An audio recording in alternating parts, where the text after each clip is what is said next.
Quem tem sensibilidade, evidentemente, não pode deixar de pensar no que está acontecendo numa das maiores catástrofes ditas naturais, que ocorreram no Brasil em todos os tempos. É difícil dizer quando as tragédias semelhantes aconteceram, desde quando aconteceram, porque a evolução da Terra, do planeta, tem 2 bilhões e 300 milhões de anos. Então, nesse período, a Terra foi se acomodando, a Terra foi saindo da sua rotina, alterando, às vezes, drasticamente a sua rotina, e nós não temos ideia o que já aconteceu. Mas basta olhar, por exemplo, para as cordilheiras e verificar que aquilo tudo emergiu ou do oceano ou saltou do fundo das profundezas da massa ígnea da Terra, a massa incandescente, ígnea, de fogo, que é o nosso recheio. Eu estou dizendo essas coisas para falar de mudanças, de alterações que aconteceram no globo terrestre, no planeta Terra, ao longo de 2 bilhões e 300 milhões de anos. Evitáveis? Claro que não. Evitável a formação de uma cordilheira dos Andes, que vai da Patagônia até o norte da América do Sul, até a Colômbia? Claro que não. Agora nós vamos falar de pequenas alterações, de pequenos eventos, que são absolutamente evitáveis na sua maioria. Primeiro, se o homem não fizesse por causá-los, por causar esses eventos. Se o homem não agredisse a natureza, que é muito, infinitamente muito mais forte, a força telúrica da natureza, muito mais forte do que esse formigueiro de 7 bilhões de pessoas que hoje vivem na superfície da Terra. Nós atacamos a natureza, nós provocamos a natureza. Aí, a causa direta do que ela pode trazer como resposta é culpa nossa. Mas, além de nós atacarmos a natureza, ela por si só faz chover, traz a seca, traz eventos, como eu já disse, ventos, furacões, alterações climáticas. Acontece que nós não podemos admitir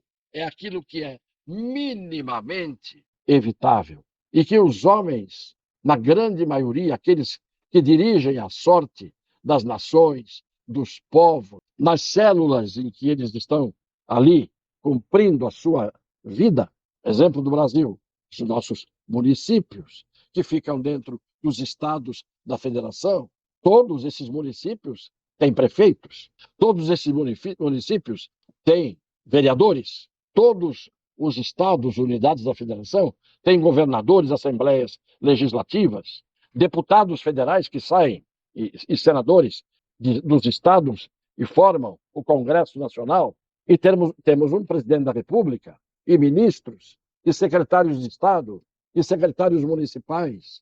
Toda essa gente é feita, deveria ser, para cuidar, no exercício dos seus cargos, para cuidar do poder que tem, ou com o poder que tem, para cuidar das pessoas que dependem de suas atitudes, do seu trabalho, de suas providências, desses que ocupam os cargos. E o que a gente verifica em certos países, e o nosso é um dos mais clássicos exemplos, é que uma grande maioria desses que ocupam cargos em todos os poderes, a grande maioria é um bando de aproveitadores, um bando de saqueadores, um bando de gente que quer tirar só proveito próprio, cuidar dos seus interesses, além da incompetência inata que nasceu com eles e vai morrer com eles, embora eles achem que são eternos, a incompetência inata de gente que ocupa cargos para fazer tarefas, cumprir missões para as quais não estão preparados e que não estão à altura dessas tarefas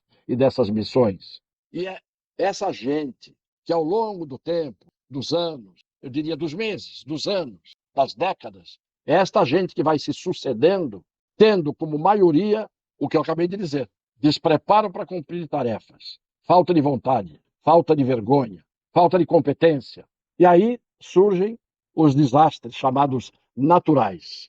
Peguem as imagens do litoral de São Paulo, do litoral norte, da Bertioga até São Sebastião, porque a coisa parou em Paraty, não entrou em Paraty. E por que é que as coisas aconteceram desta forma? Peguem as imagens. Todas as montanhas, toda a parte de serra do mar, que escorregou, que deslizou, que desmoronou, e que não tinha residências embaixo, que não tinha moradias embaixo ou nas próprias encostas, não afetou ninguém. Ou caiu na própria terra, no próprio arvoredo, na própria floresta, essa terra, ou caiu no mar. Então, há muitos deslizamentos que ocorreram não afetaram ninguém. Onde é que foi afetada a grande maioria? Onde se permitiu a construção de moradias no sopé da serra, no sopé da montanha, no sopé dos morros, de tal maneira que a encosta quase vertical desliza e vai, inevitavelmente, varrer, arrastar, destruir, transformar em escombros, esmagar as moradias de muitas pessoas. Porque foram construir ali onde os tais ocupantes dos cargos não deveriam permitir que se construísse, jamais. Porque um dia a natureza vem. Demora mais, demora menos, mas ela vem. Então, isto é um aspecto que tem que ser levado em conta. Segundo aspecto, as construções das rodovias que estão na base dessas montanhas ou estão no próprio corpo, na encosta dessas montanhas. Rodovias absolutamente sem nenhum tipo de estrutura, de fixação, de fundação, de estaqueamento. Rodovias que são quase que uma pintura de asfalto em cima do barro, da lama, da terra.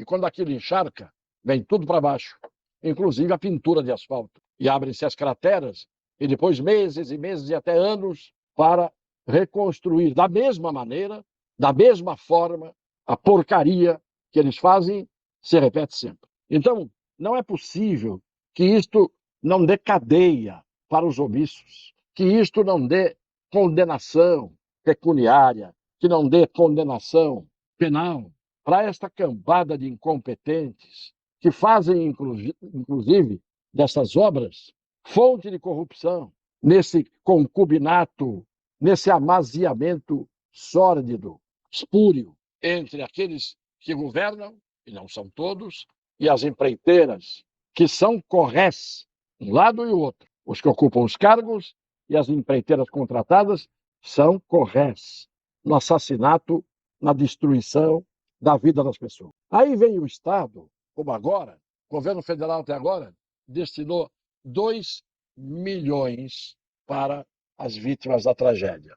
Só a dona Cláudia Raia levou 5 milhões da Lei Rouanet, mais do que o dobro do que a primeira parte que o governo anuncia para dar para o pessoal que está lá vivendo essa tragédia. Isso é uma bufetada na cara das pessoas. Pela Lei Rouanet, dona Cláudia Raia recebeu 5 milhões e o governo destina 2 milhões, tirados do Porto de Santos, para dar assistência às pessoas que estão vivendo nessas condições. Claro que eventualmente, vão dar mais.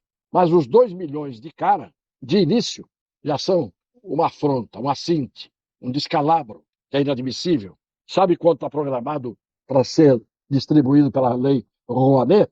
R$ 1 bilhão. R$ 1 bilhão não é suficiente para refazer todo o estrago que foi ocasionado até agora por estas chuvas de verão que estavam previstas e podem ser ainda melhor previstas se os equipamentos que hoje permitem a previsão fossem adquiridos e instalados nos lugares onde devem ser instalados. E o Congresso Nacional, com o senhor Arthur Lira e o senhor Rodrigo Pacheco, principalmente o Rodriguinho, o Guinho, que brinca de pirata, que fizeram até agora? Que manifestação tiveram? Reuniram em emergência o Congresso Nacional? Não. Estão todos eles rasgando a fantasia. Foliões. É esta profissão desses dirigentes dos poderes, com as raras exceções. Estão rasgando as fantasias. Onde estão eles? Onde eles estão? Onde se enfiaram? E nós temos que ver o povo, heroicamente, ajudando aqueles que estão em situação pior do que aqueles que estão ali se dispondo a ajudar, mas que também sofreram as consequências da tragédia. O presidente da República ontem deu uma chegada em São Sebastião e começou o discurso, a primeira coisa para dizer: está vendo como dá para fazer a união? Aqui, ó, está o governador aqui, está o prefeito de Caraguatatuba, ou melhor, de São Sebastião, dá para fazer união. Por que ele não faz união e não fez a união, em vez de ajudar na polarização, na divisão do Brasil entre brasileiros? Agora está fácil, chega lá, é o presidente, aí dá para fazer união. Está aqui o governador de São Paulo, que não virou a cara para o presidente, ao contrário, em nenhum momento, e estava lá o prefeito de São Sebastião com lágrimas escorrendo no seu rosto. Então, para a mídia, isso eles sabem fazer. Onde estavam os deputados da região? Onde estão? Na Marquês de Sapucaí.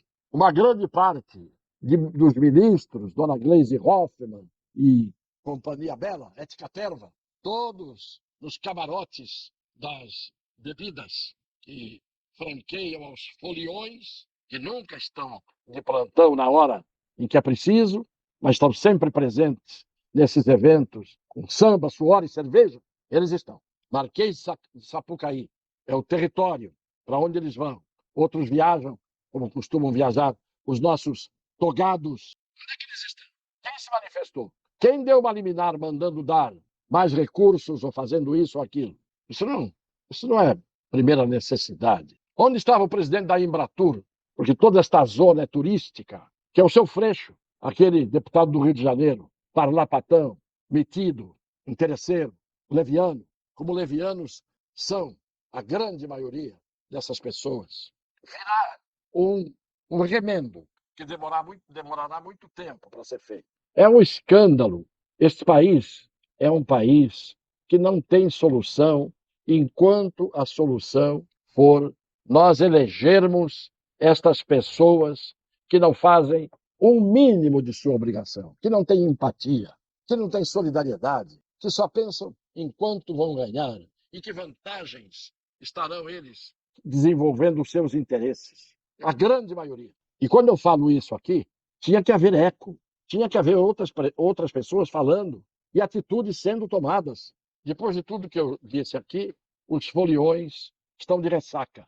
O governador Tarcísio estava lá, 2 dias inteiros tomando providências e falando coisas com conhecimento técnico. Estava lá a Marinha, estão lá os bombeiros, esses heróis, estão lá fuzileiros navais, especializados em resgate e em desobstrução de vias. Mas aonde estão os que construíram essas estradas feitas de papel de seda?